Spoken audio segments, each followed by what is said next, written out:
तो hello guys, आज हम बात करने वाले हैं लूप्स के ऊपर। तो लूप्स के ऊपर हम बात करने वाले कि लूप्स को लिखते कैसे हैं। सबसे पहले इस पे बात करते हैं कि एक लूप को लिखा कैसे जाता है। तो लूप में बेसिकली तीन कंडीशंस चेक होती हैं पहले। और ये फॉर लूप की बात हो रही है। लूप तीन टाइप की होती है: फॉर लूप, व्हाइल लूप और do while loop. For loop और व्हाइल लूप को एंट्री कंट्रोल लूप भी कहा जाता है, क्योंकि इसमें डेटा एंट्री के टाइम पे चेक होता है। और डू वाइल को एग्जिट कंट्रोल लूप कहा जाता है, क्योंकि वो एक बार पहले एग्जीक्यूट कर लेता है पूरा जो भी उसमें लिखा जाता है, और बाद में वो चेक करता है कि ये सही था कि गलत था, ये ऐसे। तो इसलिए उसको डू वाइल लूप, उसको एग्जिट कंट्रोल लूप कहा जाता है। तो फॉर लूप को लिखने के लिए, हम बना सकते हैं इस टाइप से: फॉर इन इंट नहीं, सॉरी, ये तो जावा में होता है। लेट या वेर यूज कर सकते हैं हम। तो अभी मैं लेट यूज करूंगा। लेट आई इक्वल 0, और टर्मिनेटर का साइन लगाते हैं, इसको कोलन कहते हैं, अपॉस्ट्रोफी कहते हैं, इसको जो भी कहते हैं, टर्मिनेटर कहता हूँ मैं इसे। जावा से आया है ये टर्म। इसको लाइन को टर्मिनेट करने के लिए यूज किया जाता है, तो इसको टर्मिनेटर का सिंबल कहते हैं जावा में। तो यहाँ पर हमारी सबसे पहले इनिशियलाइज जो हम करेंगे वो वैल्यू आती है। सेकंड वैल्यू आती है चेक वाली, तो आई इज लेस देन 10।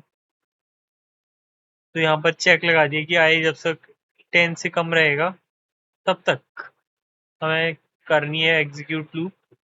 और तीसरी कंडीशन आती है अपडेट की, तो हम आई को अपडेट करेंगे यहाँ पे, आई प्लस प्लस।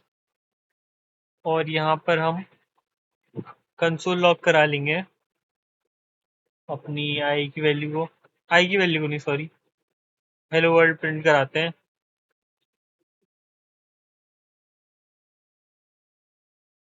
तो ये रहा हेलो वर्ल्ड, जिसको हम कंसोल लॉग कराएंगे। तो अब आप बताइए कि ये कितनी बार एग्जीक्यूट होगा।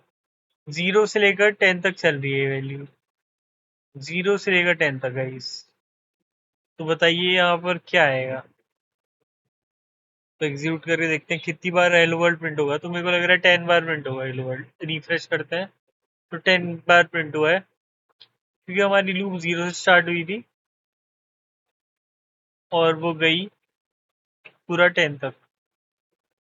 9 तक ही एग्जीक्यूट हुआ है, लेकिन ये 0 से स्टार्ट हुआ था। तो 0 1 2 3 4 5 6 7 8 9, ये टोटल 10 वर्ड्स होते हैं। तो ये यहाँ तक एग्जीक्यूट हुई। अब ये जो दूसरा दिख रहा है आपको, फॉर लूप के बाद जो ये टर्मिनेटर टर्मिनेटर और फिर ब्रैकेट क्लोज लिखा हुआ है, तो ये इस टाइप से भी लूप रन हो सकती है। मैं दिखा दूं आपको एक बार, ये देखिए। तो ये भी एक वैलिड कोड है। इसको बेसिकली ये पहली कंडीशन एम्प्टी है, दूसरी कंडीशन एम्प्टी है और तीसरी कंडीशन एम्प्टी है। तो ये चेक करेगा नहीं, ये एग्जीक्यूट होते रहेगा ये वाला कोड।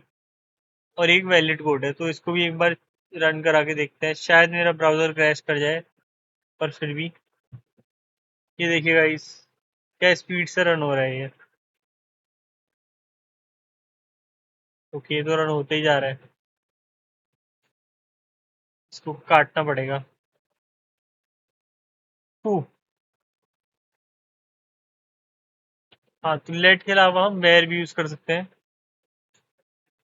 बट वेर में ये रहेगा कि ये अब ग्लोबल स्कोप हो गया है, तो जो भी आई की वैल्यू होगी वो यहाँ पर प्रिंट भी हो जाएगी। लॉग कर देते हैं हम आई को। तो बेसिकली ये 0 से लेकर 10 तक रन होगा। तो यहाँ पर 10 तक जैसे ये 9 पे पहुंचेगा, ये वाली लूप एग्जिट कर जाएगी, बट 9 पे ये एक बार वैल्यू और इंक्रीमेंट करेगा। तो यहाँ पर हमारा आउटपुट आएगा 10। तो इसको भी चेक कर लेते हैं एक बार।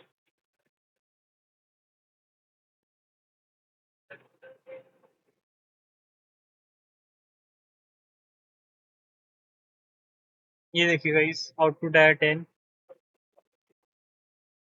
आई होप आपको समझ आया होगा ये ग्लोबल स्कोप है इसका। अगर यही चीज मैं लेट के साथ करता तो ये एरर थ्रो करता। ये थोड़ा एडवांस कॉन्सेप्ट है, ये इसे कहते हैं स्कोप और इसको एक बार रिफ्रेश करेंगे पेज को।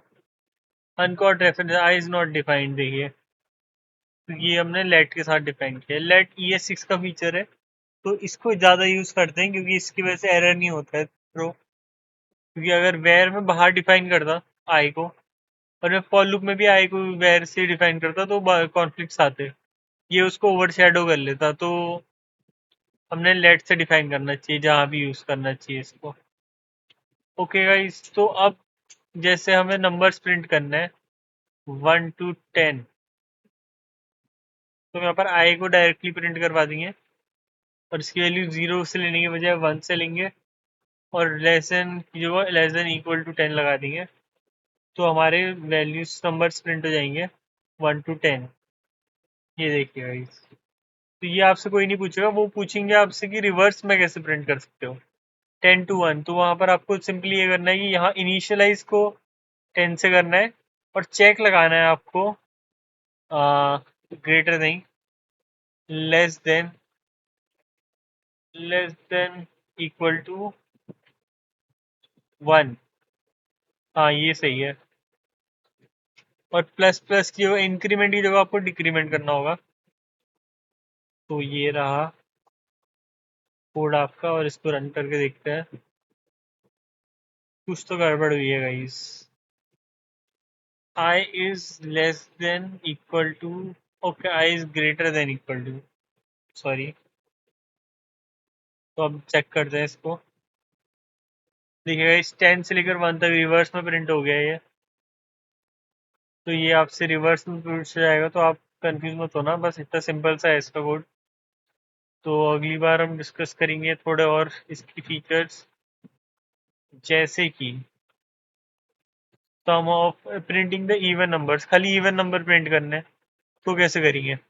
तो यहाँ पर हमें इफ और इफ कंडीशनल ऑपरेटर, इफ होता है, इसका भी यूज करना पड़ेगा। If I modulo 2 triple equals to 0, तब हमें कंसोल लॉग आई कराना है। तो इससे खाली इवन नंबर्स प्रिंट होंगे, वो भी रिवर्स में, क्योंकि हमने भी रिवर्स में लूप लगा रखी है। तो और सिंगल लाइन का ऑपरेशन है, तो आप इसको सिंगल लाइन में भी लिख सकते हैं।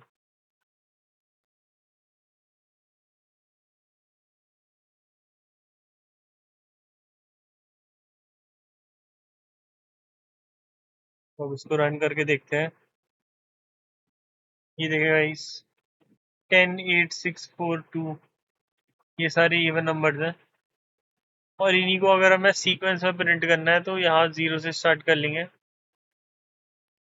और यहाँ लेस देन को greater than, greater than less than equal to 10। Okay guys, कुछ तो गड़बड़ हो गई है।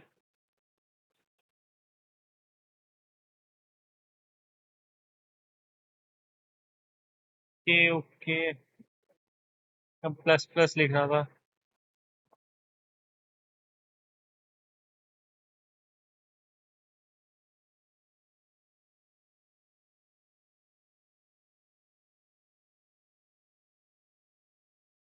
ये हैंग हो गया है ब्राउजर। तो लूप के साथ ये आपको ध्यान रखना पड़ेगा कि आप कोडिंग सही से करें, नहीं तो काफी ज्यादा ब्राउजर हैंग हो सकता है। तो ये देखिएगा इस 0 2 4 6 8 10, ये सारी कंडीशंस आ गई यहाँ पे। तो ये कुछ चीज़ है जिनका आपको लूप के साथ ध्यान रखना पड़ेगा। तो आगे की वीडियो में मैं वाइल लूप और डू वाइल लूप को भी कंसिडर करूँगा। So stay tune, thank you so much for watching, see you next time.